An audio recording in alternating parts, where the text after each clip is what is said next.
A PDF of charts and diagrams accompanies this program.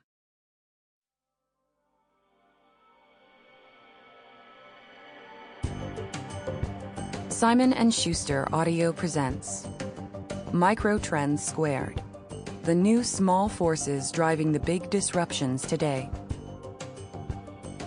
By Mark Penn, with Meredith Feynman. Read by Jonathan Todd Ross. With a foreword read by Mark Penn.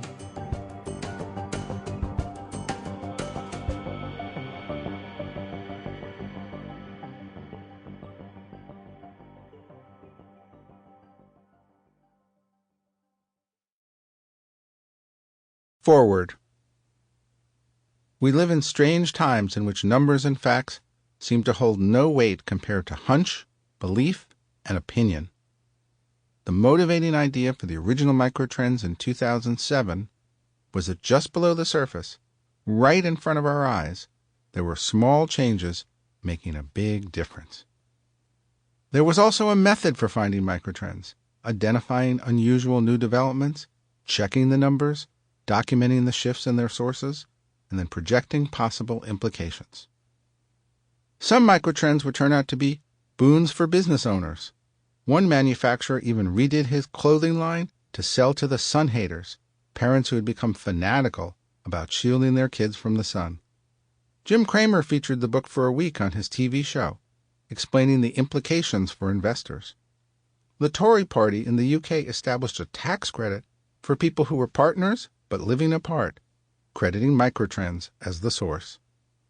The World Economic Forum held a panel on emerging microtrends. Maureen Dowd wrote in a column, "I'm a microtrend," noting that she'd been identified as one of the impressionable elites.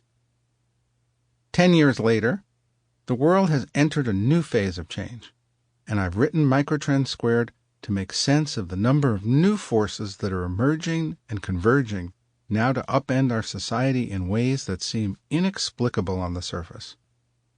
If we dig deeper, we see the contours of clear trends and changes within the chaos, although many of these are working in opposite directions at the same time.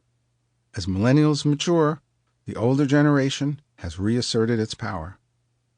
As egghead politics failed, common sense came back in vogue. While our cities were renewed, rural voters roared back into power. As Silicon Valley and the new economy took off, angry old economy voters spoke up.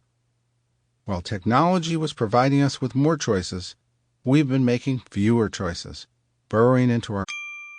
Sample complete. Ready to continue?